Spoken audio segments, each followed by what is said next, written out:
Yo pensé de presentar en español, pero mi español es más como Spanish, y si hago va a ser un desastre. Voy a hablar en inglés y después voy a hacer las preguntas con Irene, nuestro country manager aquí en España, al final, si está bien. So, my name is Eric Edge, as they said, and I lead marketing for Facebook here in EMEA. And today we're going to talk about creativity on Facebook. And it's not something that we've talked about much here in Spain. So when I had the invitation from Irene to come today, I thought it was a really great topic to talk about. And I want to start by saying, we've talked about this for many, many years, right? I think back 5 years ago, and every presentation that I was giving, I was saying it's harder to capture consumers' attention than ever before, right? We have many screens. You can't see very well on this one. We have many screens, whether it's mobile, whether it's an iPad, whether it's the TV. People are getting thousands of messages thrown at them every day from marketers. And as marketers, we said, how can we break through that clutter and how can we actually reach people in a meaningful way? And for years we've said that's very, very hard to do. I actually think that it's not as hard as we think. And actually, today, it's easier to reach people at a massive scale than it ever has been before. And I would say it's easier to reach people at a massive scale, much in thanks to mobile. So if we think about that for a second, it's a shift in the way we think about marketing. It's not about thinking about how hard it is to disrupt people. It's instead thinking about how easy it is to reach people in a meaningful way. So before I dive into kind of creativity on Facebook, I wanted to talk about 3 shifts in communication that we've seen over time. And if we keep these 3 things in the top of our mind as we think about how to approach creating content and telling stories on Facebook, then I think we'll be better off. So the first thing I want to talk about is this shift from disruption to connection. So what does that mean? It means that in advertising, we were trained for so many years, both traditional media and digital media, to disrupt people. How do we disrupt people? How do we get their attention in a way that will capture them and stop them from whatever else they're doing? I actually would say that's the wrong way for us to think about marketing and reaching people. We instead need to think about connecting people. Because, thanks to technologies like Facebook, the game is not about disrupting people anymore. The game is about connecting with them. And consumers have an expectation of all of us that we are talking to them in a way that's meaningful and in a way that's connecting with them just like they connect with the things, the people, and their family they care about. So that's one major shift, I think, in the way that we need to think about marketing. The second one is this idea of moving from search to discovery. And what does that mean? That means for years we actually really focused on the power of search, and search is very powerful. But actually people are discovering things now that they may not have searched for before. So what does that mean exactly? It means that people are discovering things through the lens of their friends. Again, thanks to technologies like Facebook, they now have a platform to discover things, discover brands, discover new music, whatever it may be, in a way that they just couldn't do before. Because before, they really were searching for something very specific. Now, they're discovering things through the eyes, through the lens of their friends. And the third thing I think we need to keep at the front of our mind is that we've shifted our way of connecting with people from very heavyweight, so these heavy interactions, to lightweight, which means ongoing connections with people. And that to me means when we think about connecting with people, it's not just about a campaign, okay? Because a campaign is very heavyweight. A campaign is very focused on a condensed period of time. That's not the only thing we should think about. We should think about connecting with people on an ongoing basis, right? In an ongoing way that's lightweight, that's easy, that's meaningful, so that when we get to the point of having a campaign and launching a campaign, those relationships are already built. So keep those 3 things in the front of your mind as we start to talk about creativity on Facebook. I want to put up a couple of numbers because these are always the things that clients and our partners ask us about.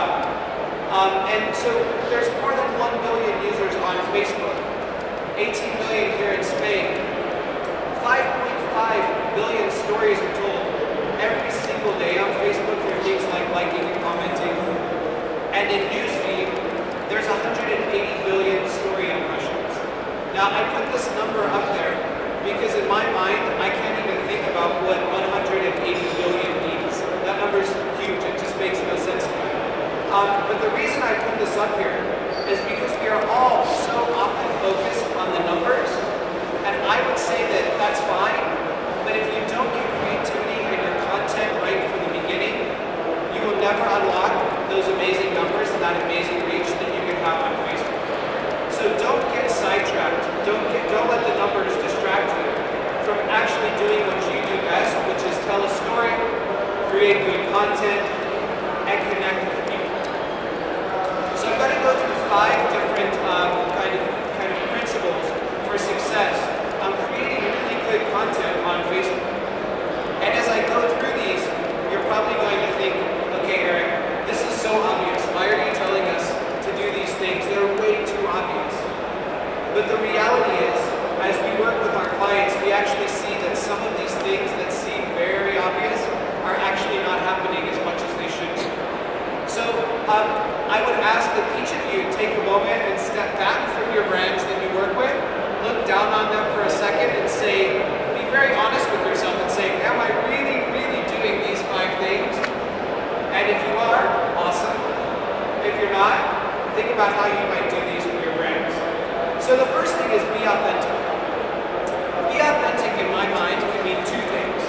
It could mean be authentic, be transparent, be a good company, right? We all want to be that, we all should be that. That's one thing. But I actually want to focus on being authentic to your brand. Again, something that we all do across all media.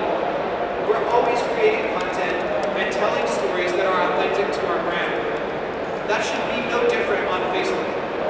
Right? Facebook is another media that you should think about in that same way. You should always be authentic to your brand. So what does that mean? I put this example up from EMEA, the me brand from EMEA. This means for EMEA to be inspirational and make people think about the holiday that they want to take. Sitting on the beach, hanging out with a friend, having a cocktail at one of their hotels, enjoying the experience that they give at their properties. That is on brand and that's very authentic to them. Now, imagine for a second if I was a bank and I put content like this up on my page. Would that be authentic to my brand? Probably not. Maybe. I seriously got to be authentic to my brand. So the point here is, think about what your brand stands for, how do you build brand equity, and how do you do it in an authentic way. And this is authentic for me, I would say. The second thing you want to do is be useful. Again, super obvious because you're saying, okay, what else would I do? Be not useful? Create content that's not useful? But by being useful, I mean this. How do you create content and give people the opportunity to do things beyond a simple interaction with your brand? Nike does this really, really well. So what Nike has done is Nike has created a platform for people to use Nike Plus and tell their story of running to their friends and have their friends be part of that experience. So Nike, this is my friend Tracy. Nike has created Nike Plus. Okay, Tracy's going out for a run. This story uploads to her timeline that says, send me cheers along the way by liking or commenting on this post. And her friends are saying, good luck Tracy, enjoy your run. I wish I could be with you, all of that. Tracy finishes her run. She gets back home, and the story that's posted to her timeline says, she says, this is my best pace of the year. And it says, Tracy ran 6.24 miles. Isn't that great? Her friends start to comment and interact with her. That's really great. And this is all done through the lens of Nike. And then what Nike does is Nike actually takes that story and promotes it back to her timeline and becomes a really meaningful part of her run. So this is Nike saying Tracy ran 6.24 miles. For those of you in the back, this is a map of Kensington Gardens and Hyde Park in London. And it shows where Tracy ran on her run. And so what happens is people are now seeing that Tracy ran through the park on her run, okay? And they're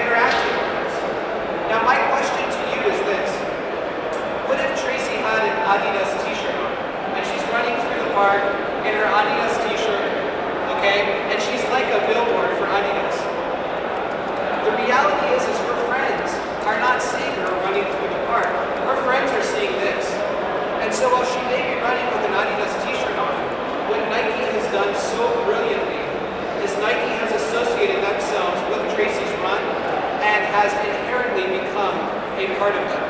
So when I see Tracy's run and interact with that experience, I'm actually interacting with Nike as well. That to me is creating content that is useful and content that has kind of, as we would say, legs, something that can do more than a simple interaction. So think about how you might do something like that for your brand. The third thing is to be entertaining. And this is probably the one that I would say most clients get wrong the most of the time. And the reason is because they want to be entertaining to be funny, but they don't do it in a way that is on brand. So how many of you, just raise your hand, have seen a post on Facebook from a brand that has nothing to do with their brand? A joke, a cat, maybe a rabbit, with some saying, right? We've all seen those, right? So we've all seen that. That's the wrong way to entertain people. Because what you're doing on Facebook is you're building brand equity with these people. And I would say, when you do something like that, it's totally off brand, right? If Burger King puts a picture of a cat up on their thing and says, you know, we all love cats, like this post, it's totally off brand for Burger King. So what can you do that is on brand and entertaining? This is an example recently, I think just a couple weeks ago, right? That ran here in Spain, and this was Burger King running this campaign. It was really engaging and really entertaining. You had people who worked at Burger King putting up their signs, "Ya falta poco," because they were getting people to engage with their brand, and then they gave away free French fries, right, at the store. They did this in a very entertaining way, and they did this in a way that was totally on brand for Burger King. The fourth thing is be timely and be relevant. Now, I'm going to give you two examples here. The first is, how many of you watched Felix from Red Bull jump out of the stratosphere and skydive down to Earth? Almost everyone in this room. How many of you actually went to watch it, but it was delayed? And then it was delayed again, right? I kept going to it, and I thought it was a joke because it said, oh, it's delayed, oh, it's happening tomorrow now, right? The whole thing. What we mean by be timely and relevant is this. This is Kit Kat. So everyone's waiting to watch Felix jump out of the plane, and what does Kit Kat do? Kit Kat puts a piece of content up that says, it could be a long wait, Felix. Have a break, have a Kit Kat. That's totally on brand. It's actually entertaining, and it's timely and relevant. So while we're all waiting to watch Felix jump out of the I don't even know what you call it, the capsule, we're also engaging with content that is relevant for that time. Oreo actually did this really, really well as well. Oreo used their product in a way that was engaging and creative, that was based on things that were happening at the time. So you see up here, the Mars rover lands, in case you can't read that. This is the Mars rover landing on Mars. And Oreo had this kind of story that they posted. Bastille Day in France, they actually put this one up, which is the red, white, and blue flag. And they used the product in a unique way. They did this in a way that was tied to things that were relevant and timely at the time. And that's really important. So the other thing about this, when you're talking about being relevant and being timely, is to make sure that as an organization, your agencies are structured in a way that you can move fast. Okay? Because if you can't move fast, it's really hard to be timely. I'm going to give you an example, the Super Bowl in the United States, right? The biggest advertising event of the year in the United States. And the Super Bowl is happening, it was in January or February this year. So the Super Bowl in the United States is happening, and the lights in the stadium went out. The power went out to them or something. There was no lights in the stadium. They went out for about 20 minutes in the middle of the Super Bowl. So for 20 minutes, Super Bowl, biggest sporting event of the year, biggest advertising event of the year, the lights go out, and Oreo in 20 minutes across various platforms, including Facebook, posted this, which says you can still dunk your Oreo in milk in the dark. So they were actually nimble enough and structured in a way where they can move quickly enough to respond to something that immediate. And that's really important. So you have to have the right structure. right? So that you have them, let's say the brand manager and the agency are working closely and quickly enough so that they could look at this and say, the lights are out in the Super Bowl, how can we relate ourselves to that? Put something like this up and immediately become relevant. And the last thing I would say is really important to creating great content is to listen. Listening can mean two things. It could mean customer service and responding to people and engaging with people, which you should do every day on Facebook. But it also could mean looking at Facebook as an opportunity to crowdsource ideas and think about things like product development. So this is Citron. And Citron actually told people, look, we want to hear from you. You love our cars. Tell us, what kind of car would you like? Design it. Come onto Facebook and design it. The color, the interior, right, the style, everything. And so people did that. And there were 24,000 different configurations of the car. They were voted on, and people actually chose the one they liked, and Citron built the car. They built the car, and within a few weeks, the car sold out. Completely sold out. How cool would it be to be a consumer of Citron and say, this is my car, and by the way, I designed it. And by the way, I'm not rich, I probably would not be able to design it, right? That's listening, and that's engaging people in a meaningful way. I'm going to show you a quick video on Pims, which is a beverage bar Diageo in the UK, because Pims has done a really good job at taking all of these things I just talked about and putting them together in a meaningful way for consumers. So let me show you this video.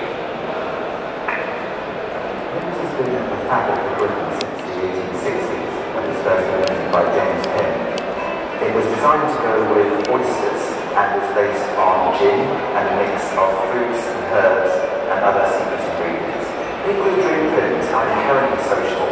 They love serving Pims to their friends and family when they come round for drinks in the summer. So in being a social drink, we thought that Facebook was absolutely the right place to be advertising and talking about it. We wanted to make sure we were talking to our Pims adorers at the times when they were most likely to want to ask Pims. In previous years, our strategy on Facebook has been highly conversational, and we found ourselves talking about many things that we thought were topical. We learned that the most important thing to them was talking about the drink itself and enjoying it with their friends and events. We changed our strategy to focus on humorous and timely posts to coincide with weekends, sunny afternoons, major events. We also worked collaboratively in planning strategy and writing posts, and most importantly, in responding to consumers when they wrote back to us. The team were really innovative with the photography that they used. Virtually all of it was done using just their iPhone or camera, using apps like Instagram, so they could set up images that looked like they'd been taken just by an ordinary person. We worked in partnership with both Cara and Facebook to build a comprehensive media plan to amplify those posts. That's a combination of paid for advertising and sponsored links. We focused our media on two things. The first of those was page post ads that enabled us to boost our content onto the right-hand side of our newsfeed. And we also did a reach drop targeting our female consumers, specifically around the time of Jubilee. We measured the effectiveness of our campaign using the Kantar World Panel, looking at the difference in behaviour and response between people who had seen our posts on Facebook and the control panel. The results of the campaign are quite staggering. We saw 15,000 new customers for Pims. The people who see the ads spend 14% more on Pims than others.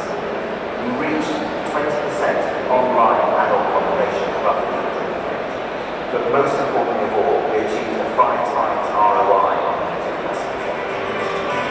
So that's a really good example of how all of those things come together, right? Those 5 things I just talked about.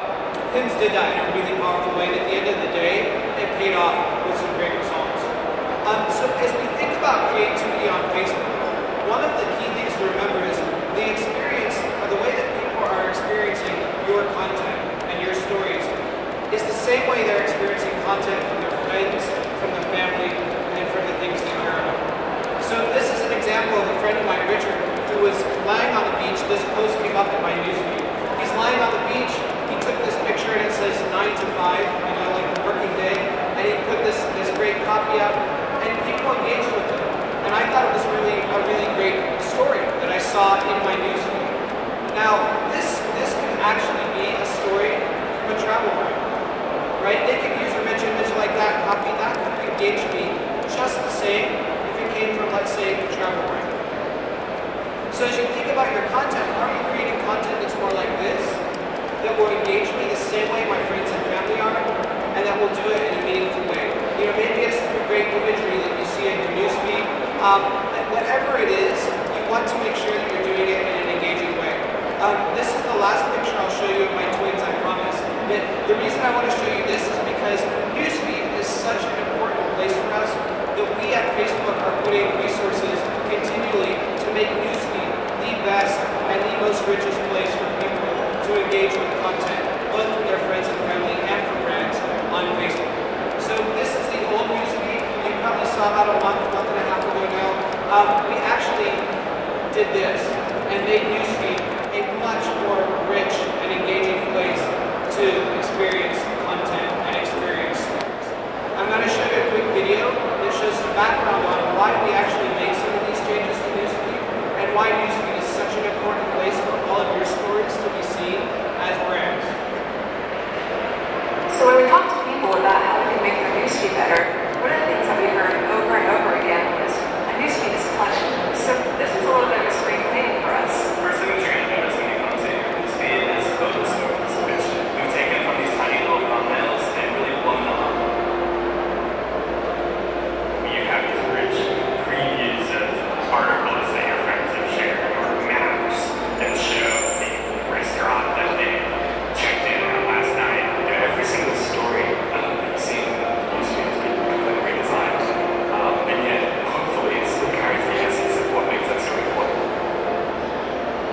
This is like going from a little 20-centimeter TV to buying a widescreen. Most people, when they come to the site in just a few minutes, they see what's in their newsfeed and they see just the surface of what's happening there. So one of the things we've added in this feed is where now if you have a few extra minutes and you've gone through your newsfeed, you can go to your photos feed and see every photo that your friends have shared. Or you can go to your all friends feed, or you can go to your following feed and see updates from the celebrities and news sources and pages that you follow on Facebook. One of the pieces of feedback that we hear over and over is that people want more control over the stories that they see. And so by providing these different feeds, which really empowers people to see the things they care about most. I think one of the great things about this latest release is that we're unifying the experience across all of our devices and across the website. So we've taken a lot of the principles that we had been using on the mobile phone, on the tablet version, we brought them to the web. You know, for being such a design-driven project, I like to think that if this is a success, it's going to be something that most people will notice. They're going to be too busy enjoying the stories that their friends have shared. And I think in that way, Facebook hasn't changed at all. It's just gotten better.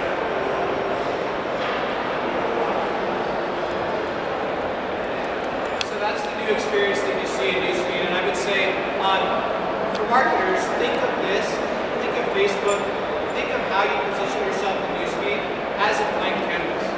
That's really what it is. This is a creative canvas for you to create on, and the more you can create, the better ideas you can come up with, the more people will be engaged with the stories that you're telling.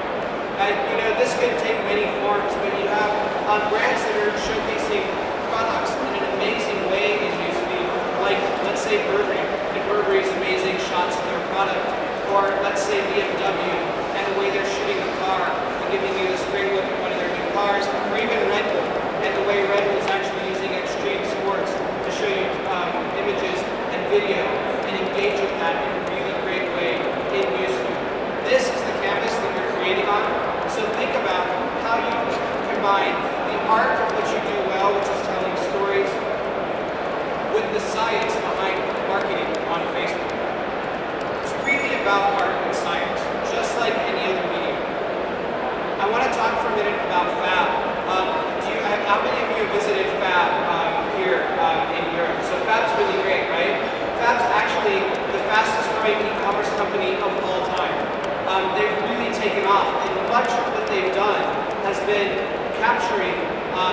possibilities that the art of telling a story and the science of using really strong marketing tools on Facebook has offered them. I'm going to show you a video of how they do that in a second, because I think they tell the story really well. And this can show you how you combine the art, how you build a brand, but also how you drive things like conversions and ultimately sales on Facebook. So take a look at this. Fab is everyday design. And our job is to every single day present as customers with great products that we can go wow and excite them. Fab was built from the ground up to be social, so it makes a lot of sense that the first advertising channel that we look at. So we can literally take everything we've got and narrow it down. Facebook Connect has allowed us to improve really our customer acquisition rate. Folks get land on Fab.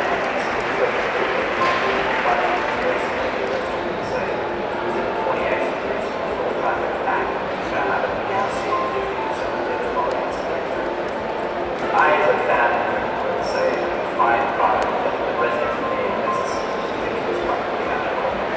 And I can say, hey, you know what, I actually favored you. And then what happens is they'll share that Facebook, and the image will show up. And it's super fun, because all my friends will see this ridiculous image. And they'll come up and they'll share it. And they can click right from that news video right into the Fab. So that every action published in this report is back to the Fab, which is remarkable. Now, in terms of paid advertising, we try to do is put in product images that's going to elicit emotional responses. We saw that we're getting 20, 25, 30% of traffic from Facebook because people, they come from Facebook and then they see product like that, they're excited about it, and they tell their friends on Facebook. Pretty quickly you get something like the likes, phase, or timelines shared, whether our sales is successful. And this also helps us figure out if we should have more products like this in the future to be part of our purchases on Facebook. Not surprisingly, they have a 10x greater capacity for massive purchasers than a general content. Mobile has much higher conversion rate for us in purchase. We've been working with Facebook most recently getting more downloads. It's off to a good start. It's been more effective, about 5 times more effective than any other mobile download channel. We're gaining like customers, we're gaining people sharing search engine marketing is more about a single intent and then converting that into an actual purpose intent. What we saw with Facebook was the opportunity to get people to be interested in this type of product or this type of lifestyle or this type of bringing color into your life. And right now Facebook is our most effective marketing.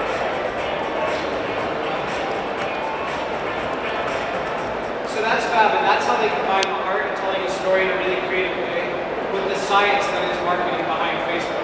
And the last thing I'm going to talk about here for just a minute is the power of measurement. So as we think about science and marketing, remember that you have to measure and you have to optimize. And I believe the right measurement can transform business. So what does the right measurement mean? It means that in the 50s when TV started, measurement didn't exist on TV, right? Marketers were putting TV ads up and they were like, this is great, but we have no idea how we measure all these eyeballs watching TV. Arthur Nielsen came along and really pioneered this along with some really great clients that were being innovative to think about how can we measure TV in a meaningful way. Fast forward to search, we all realized that it was really great to think about clicks when it came to search, and someone searched for a product. Ultimately, what we wanted to know is did they click through to buy that product? But I would say today, it's not so simple. Things have changed. And one of the things that I think is worth talking about for a second is it's actually not all about clicks. This is a study that Nielsen did, and it showed us that clicks don't necessarily equal sales. So clicks are very important for performance marketing and DR, but think about sales generation. Does that actually relate to the last click? And if clicks did equate to sales, you would see this graph kind of going like this, right, in a line. And instead what you see is this flattering across, which is telling us that things have changed a bit. And we need to think a bit more about how are we measuring what's happening in marketing online today. And so the point here is that clicks don't actually cover the whole consumer journey, right? It's like thinking of like football, right? And the only person who gets credit for kicking a goal is the person who kicked it in. And what about the rest of the team? You really need to the entire consumer journey to understand the various points of influence and how those are affecting the ultimate sale. So what does that mean? It means the solution is this. Think about measuring Facebook in the way that you've thought about measuring media all the time. Through reach, resonance, and reaction. Things you already know, right? Ways you already think. Understand the reach and how you're reaching people. Understand the resonance, right? And how you're measuring things like purchase intent, ad recall, awareness. And understand the reaction to understand the ROI when conversions are happening and what's working well. Think of Facebook in that way, and when you approach measurement with some of the third parties that we all work with, think of it in this way. Because that's where you're going to succeed, not solely thinking on click. This was a study we did with Datalogix in the US, and what Datalogix did is they looked at people who saw an ad on Facebook and then purchased the product. And what they found is 99% of the sales come from people who actually aren't clicking on the ad. So what does that mean? It means people are seeing these ads on Facebook, and then they're ultimately going to purchase. But they aren't clicking on the ad necessarily. So we need to think about how we account for that and how we measure that. And I would say the very basic level of this is think about the fact that impressions matter. Reaching people and making sure that they see your message matters. This is another way of saying this. An average contribution of clicks to offline sales, 0.7%. 99% of those happen with someone seeing an ad and not actually clicking through. So think about how you measure that on Facebook. Think about how you look at that entire consumer journey. So just to wrap up here, here's the 4 things that I would say we to take away from today. One is tell a story, get the creative right, get the content right. That's what you do well already. Do more of that. Combine the art of telling a story with the science that is marketing and the tools that Facebook offers. Look at your investment and make sure it's strategic. Don't just dump money into Facebook for something like fan acquisition. That's not a long-term plan, and that's not going to help you see success. Think about how you strategically invest in the right ways, through the right products, to make sure that you're driving your ultimate business goals, whatever those may be. And finally, measure it, optimize, and continue to measure and continue to optimize. That's how you're going to see success on Facebook, and that's how you're going to join the dots between creativity and ultimately results. We're out of time because we ran a bit over, so we don't have time for questions, but happy to answer any up front at the end with your name. Thanks for having me here today. It's been